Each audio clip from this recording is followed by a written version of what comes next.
سلام كما يصنحو كبرى تخطتلت نلوم سولس 10 طر 2026 زتدالو حدش زيناتات حيزالكم قريب اللهو مكتتالكم يعدم فلما قدبتاتو صمدو كساب سرعت مقيار كنتقملونا خبل حدا كابل علوت حلفت حيلتات تግራይ زهبو مغلصن ኤርትራ ብዛዕባ ባሕጊ ባሕሪ ኢትዮጵያ ዝምልከት ዘውፅአቶ መግለጽን ኢትዮጵያን አሸበርቲ ከም ተተሓዞን ኣብ ጅቡቲ ዝተፈጸመ መጥቃዕቲ ዝምልከተን ጀርመን ምስ ሩስያ ክሰርሕ ከም ትደሊ ዘውፅአቶ ኣዘራራብ መግለጽን ትራምፕ ንኤውሮጳውያን ብትሪ ፈራርሕ ከም ዘሎን ዝብሉን ካልእን ዝሕብር ዝርዝር ዜናታት ሒዝናልኩም ቀሪብና ኣለና። ንቻነልና ሳብስክራይብ ብምግባር ክሳብ መወዳእታ ክትከታተሉና ብኽብሪ ንዕድመኩም። ፕሬዝዳንት አሜሪካ ዶናልድ ትራምፕ ኣብ ልዕሊ ሃገራት ኤውሮጳ 100% ቀረጽ ከነብር ከም ዝኾና ጠንቂቑ። ትራምፕ ኣብ ዘውፅኦ መግለጺ ግሪንላንድ ንምቁፅጻር ነዘቕረቡ ሓድሽ ውጥን ኣብ ልዕሊ ዝቃወማ ዘለዋ ሃገራት ኤውሮጳ ታሪፍ ከነብር ከም ዝኾነ ክገልጽ እንከሎ ነዚ 100% ግብራዊ ከም ዝገብሩ ኣፈራሪሑ። መሓዙት ሃገራት ኤውሮጳ ኣብ ዙርያ ልኡላውነት ግሪንላንድ ዝቃወማ ዘለዋ ኮይነን ሚኒስትር ወፃኢ ጉዳይ ዴንማርክ ፕሬዝዳንት አሜሪካ በቲ ሓውሲ ርእሰ ምምሕዳር ዘለዋ ግዝኣት ዴንማርክ ንምውናን ብምፍራሕ ሉላውነታ ኣብ ሓደጋ ከእቱ ከም ዘይክእል ኣስሚሩሎ። ፕሬዝዳንት አሜሪካ ዶናልድ ትራምፕ 100% ቀረጽ ከምብረሎም ከም ዝኾነ ዘፈራርሖም ሃገራት ኖርዌይ፣ ሸወደን፣ ዴንማርክ፣ ፈረንሳ፣ ጀርመን፣ ሆላንድ፣ ፊንላንድ ኩላን ኣባላት ናይቲ ኣብ 1949 ዝተመስረተ ልፍንቲ ምክልኻል ኔቶየን ግብራዊ ከም ዝኸውን እውን ብትራ ኣጠንቂቑ ኣሎ። ነዚ ምፍራሕ ታሪፍ ዝምልከት በቲ ዝወጠኖ ክኸይድ ምዃኑ ምስ ተሓተተ እወ 100% ተግባራዊ ክኸውን ኢሉ። እዚ ከምዚ ኢሉ እንከሎ ቻንስለር ጀርመን ፍሬድሪክ መርዝ ንፕሬዝዳንት ትራምፕ ጽባሕ ረቡዕ ኣብ ዳቮስ ኣብ ዝካየድ ኣኼባ ዓለማዊ ቁጠባ ፎረም ከረኽቦ ክፍትን ከም ዝኾነን ታሪፍ ንዝኾነ ወገን ከም ዘይረብሕ ድማ ብምግላጽ እዚ ምስ ኣሜሪካ ጋጢሙ ዘሎ ምትፍናን ደው ክብል ከም ዝደሊ ገሊጹ። ብኻሊእ ዜና ድማ ጀርመን ምስ ሩስያ ክሰርሕ ከም ትደሊ ገሊጻ። ቻንስለር ጀርመን ፍሬድሪክ መርዝ ንሩስያ ኤውሮጳዊት ሃገር ብምባል ሕብረት ኤውሮጳ ምስ ሞስኮ ዝምድንኦ ከመሓይሽን ሚዛን ዘለዋ ኣገባብ ርክብ ክህልዎም ድሕሪ ምምሕፃኑ ኣብ ኤውሮጳ ካሊእ ኣንፈት ፖለቲካ ከም ዝተረኣየ ተሓቢሩ። ን4 ዓመታት መመላእታ ምስ ሩስያ ሕልፍያ ኮይኖም ጸንሑ ናይ ኤውሮጳ መራሕቲ ናይ 180 ዲግሪ ምግምጣል የርእዩ ከም ዘለውን እቲ ምግምጣል እውን ካብ ናይ ኣሜሪካ ዘይተስፋ ኩነታት ከም ዝመጸን ናይ ተኸባቢ ምንጭታት ይገልጹ። ቻንስለር ጀርመን ብዛዕባ ዓመት 2026 ክዛረብ እንከሎ ናይ ሰላምን ዕቤትን ዓመት ክትከውን ድሕሪ ምናይ ኤውሮጳ ሰላምን ሓርነትን ክትጎናጸፍ እንተኾይና ምስታ ዝዓበየት ኤውሮጳዊት ሃገር ሩስያ ሚዛኑ ዝሓለወ ዝምድና የድልየና ክብል ምዝራቦ ዝተፈለጠ ኮይኑ መግለጺ ናይቲ ቻንስለር ሓድሽ መድረክ ክኸፍት ምዃኑ እቶም ኤውሮጳውያን ምንጭታት ይገልጹ። ንሩስያ ጎረቤትናን ዓባይ ኤውሮጳውያን ሃገር ምባሉ ንኻልኦት መራሕቲ ዘገረመ ቻንስለር ጀርመን ሰላም ምርግጋእን ዘረጋግጽ ብናይ ሩስያ ምሕዝነት ምዃኑ ጥራይ ክገልጽ እንከሎ ብዛዕባ እቲ ሃገሩ ንዓመታት ዘመረቶ ኣንጻር ሩስያ ዝዓለመ ፖለቲካ መልኪቱ እውን ፖለቲካ ኣረብ ሓንበር ድሩቕ ሳይንስ ከም ዘይኮነ ጥራይ ምግላጹ እውን ክፍለጥ ተኻኢሉሎ። ናይ ጣልያን ፈረንሳ መራሕቲ እውን ነቲ ናይ ጀርመን ሓድሽ መግለጺ ከቐበላ ከም ዝኽእል ብዓቢኡ ከጋውሑ ዝቐነዩ ናይ ኤውሮጳ ሓፈሻዊ ለውጢ ብሰንከቲ ዶናልድ ትራምፕ ንግሪንላንድ ንምሓዝ ደምዳም መግለጺ ዝሃበሉ ኩነታት ዝፍጠር ዘሎ ምዃኑ ተሓቢሩ። እዚ ከምዚ ኢሉ እንከሎ ፕሬዝዳንት አሜሪካ ዶናልድ ትራምፕ ኣብ ዝሓለፈ ዓመት ሽልማት ኖቤል ሰላም ክሽለም ትጽቢት ከም ዝነበሮን ከይተሸለመ ድሕሪ ምትራፉ ደጊም ብዛዕባ ሰላም ክሓስብ ግዴታ ከም ዘይብሉ ንናይ ኖርዌይ መራሒ ብጽሑፍ ምሕባሩ ተገሊጹ።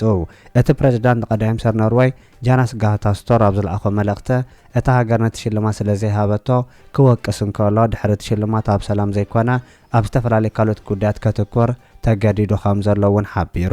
ስቶር ንትራምፕ ኣብ ዝሃቦ መልሲ መንግስቲ ኖርዌይ ዘይኮነ ናጻ ኮሚቴ ነቲ ኣብ ዝሓለፈ ወርሒ ጥቅምቲ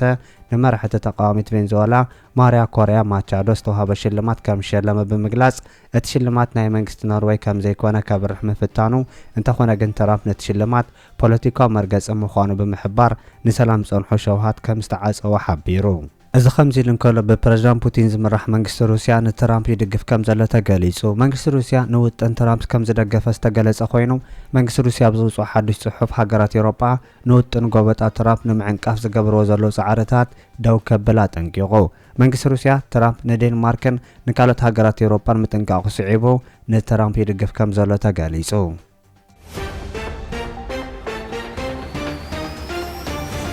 ኣብ ጅቡቲ ሓድሽ መጥቃዕቲ ከም ዝተፈጸመ ተገሊጹ አንጻር መንግስቲ ጅቡቲ ዝኾኑ ናይ ዓፋር ምንቅስቓስ ኣብ ልዕሊ ሰራዊት ናይቲ ሃገር መጥቃዕቲ ከም ዘካየዱ ተገሊጹ ኣብ ጅቡቲ ሓድሽ ስርዓት ንምቕያር ይሰርሑ ከም ዘለዉ ዝገልጹ እቶም ናይ ዓፋር ተንቀሳቐስቲ ዛጊድ 12 ወተሃደራት መንግስቲ ከም ዘቐተሉ ኣፍሊጦም ኣለዉ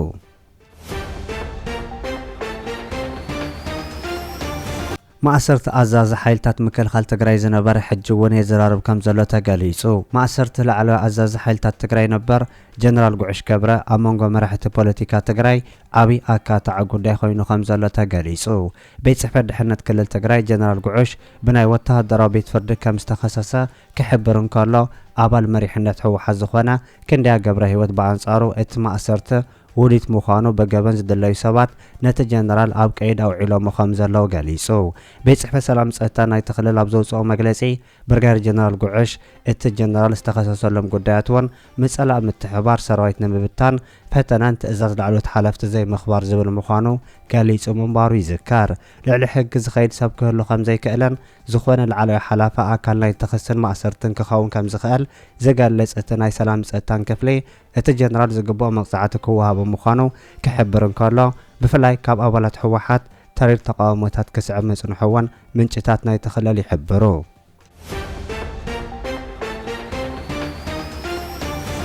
ኢትዮጵያን ኣሸበርቲ ከም ተተሓዙ ተገሊጹ ኣብ ናይ ሶማል ክፋል ዝኾነ ምምሕዳር ፑንትላንድ ልዕሊ 20 ኢትዮጵያን ኣካል ናይቲ ኣሸባሪ ጉጅለ ምዃኑ ዝጥቀስ አይኤስ ኮይኖም መጽንሖም ናይቲ ምምሕዳር መግለጺ ሓቢሩ ካብቶም ብድምር 53 ምዃኖም ዝተጠቐሱ ኣብ ቀይዲ ናይቲ ምምሕዳር ዝኣተዉ ኣሸበርቲ ኣስታት ፍርቂ ኢትዮጵያን ምዃኖም ናይቲ አይኤስ ዝበሃል እስላማዊ መንግስቲ ንምምስራት ዝሰርሕ ኣካል ምዃኖምን እቲ ናይ ሶማልያ ምምሕዳር ነጺሩሎ ርእሰ ምምሕዳር ምዃና ዝነገረላ ፑንትላንድ ናይ ግብረ ሽበራ ስራሓት በቐጻሊ ዝረኣየላ ክትከውን እንከላ አንጻር ሽበራ ኣብ ተካየዶ ስራሓት እዚ ናይ ሕጂ ውጽኢታዊ ምንባሩን ካብቶም 53 ኣብ ቀይዲ ዝኣተዉ እቶም 26 ኢትዮጵያን ከም ዝኾኑ ዝገልጽ ስእልን ስምን ናይቶም ኣሸበርቲ ዝበለቶም ከም ዝለጠፈት እውን ተገሊጹ እቶም ኣብ ገጻት ማሕበራዊ ሚድያ ዝተለጠፉ ኣባላት ዳዕሽ እውን ምዃኖም ዝተነገረሎም ሰባት ኣብ ኩናት ድሕሪ ዝተኻየደ ተኹሲ ከም ተተሓዙን ኣብቲ ኣብ ኣምሊስካት ዝተባሃለ ከባቢ ንነዊሕ ኣዋርሕ ወግእ ምንባሩ እውን ምንጭታት ናይቲ ከባቢ ይገልጹ ኣብቲ አንጻር ኣባላት ዳዕሽ ዝተኻየደ ከቢድ ውግእ ናይ ሕብራት መሬት ዓረብን ኣሜሪካን ሓይልታት እውን ተሳቲፎም ምንባሮም ናይ ፑንትላንድ ኣባላት ኣብ ጎና ደገ ሓይልታት ብምዃን ነቲ ዓወት ምርካቦም እውን ተገሊጹ እቶም ምስ ኣባላት ዳዕሽ ኮይኖም እስላማዊ መንግስቲ ንምስራት ይሰርሑ ምህላዎም ዝተነገረሎም ሰባት ዜጋታት ኢትዮጵያ ስዑድ ዓረብ ቱርኪ ሞሮኮ ሶርያን ታንዛንያን ምዃኖም እውን እቲ ምምሕዳር ፑንትላንድ ዘውፅኦ መግለጺ ሓቢሩ ካብቶም ኣሸበርቲ ዝበዝሑ ኢትዮጵያን ክኾኑ ከለዉ 7 ናይ የመን ሞሮኮን ዜግነት ዘለዎም 5 ታንዛንያውያን 2 ቱርካውያን 2 ስዑዳውያን 1 ሶርያዊ ምዃኖምን ካብቲ ናይ ፑንትላንድ መግለጺ ተፈሊጡሎ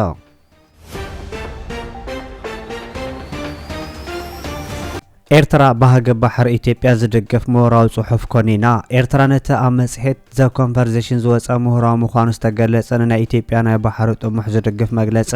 ከም ዝኾነ ተገሊጹ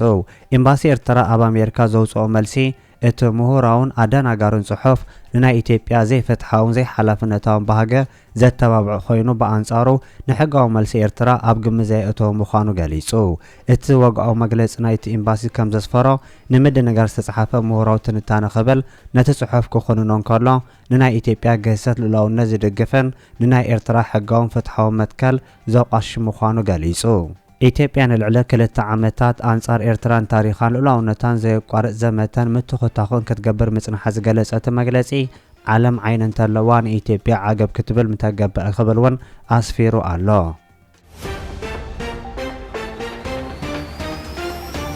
ጽምዶ ንህዝቢ ትግራይ ዝረብሕ ክብል ሓደ ካብ ላዕሎት ሓለፍቲ ሓይልታት ትግራይ ተዛሪቡ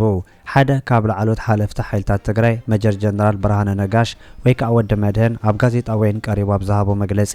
ተረርቲ ቃላታት ዝሓዘ ኮይኑ ኣብ ትግራይ ዘለዉ ተቃወምቲ ውድባት ተላእኽቲ ጸላእት እዮም ንህዝቢ ትግራይ በይናዊ መድሕን ውድብ ሕወሓት ኢሉ ንሱ ብዛዕባ ርክብ ኢትዮጵያን ኤርትራን ጽምዶን ተሓቲቱ ክምልስ እንከሎ ጽምዶ ስርዓት ንምቕያር ክሳብ ዘኽእል ዝኸይድ ስምምዕ እዩ እዚ ከዓ ክንጥቀመሉ ኢና ኢሉ ጽቡቕ ሞ ምስ ጎረባብትና ሰላም እዩ ዘድልየና ኣብ ዝበልናሉ እዋን ምስ ሻዕብያ ይራኸቡ ኣለዉ ዝብል መጸለምታን ነዚ ሲዑ ዝመጽእ ናይ ክነጥፈኩም ኢና ዝብል መጠንቀቕታታት ተደጋጊሙ ይስማዕ ኣሎ نازي بترجعامي كم أخل هاجر السماع عواجز أنت الدماء كم هزبي كم يكن مكتوي جبا كم عين سنة البناوي مدلاو خا كن جبري جبا نازي بالخ مالت تي صمدو زبل مقامن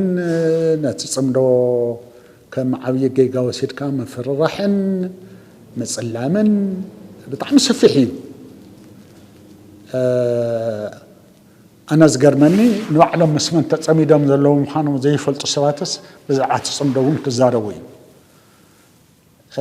ناتج أنت زعدمي منجست إثيوبيا تعدمهم زبطوا بزحاتهم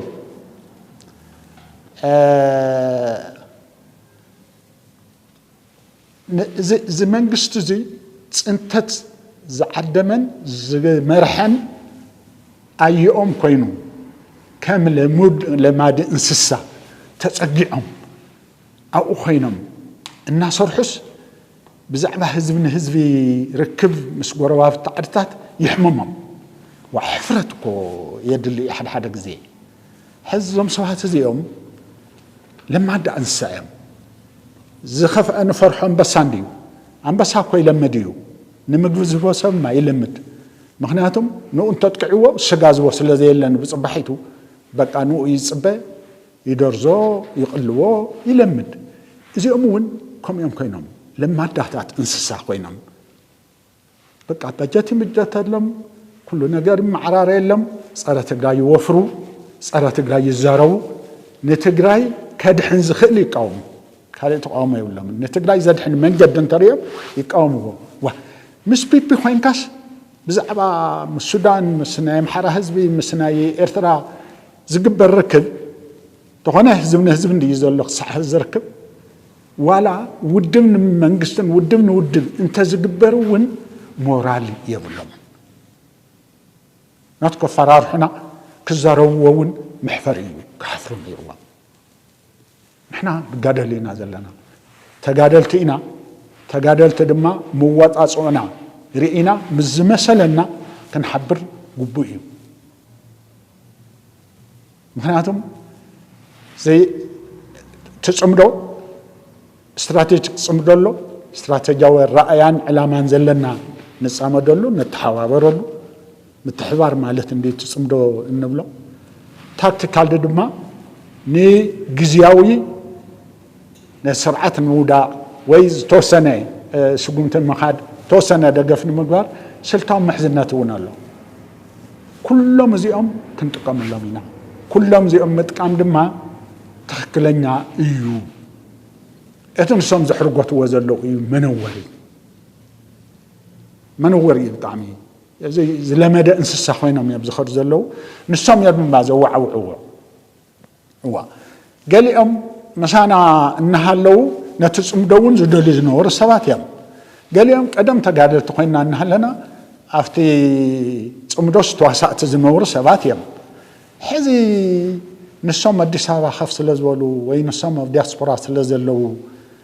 ابز ميدا زلو حزبي نزم تحوار زين تدلين انت تحوابرنس وانجل كون بيغايو سو تايو كون زلو زي نسمعو نغرما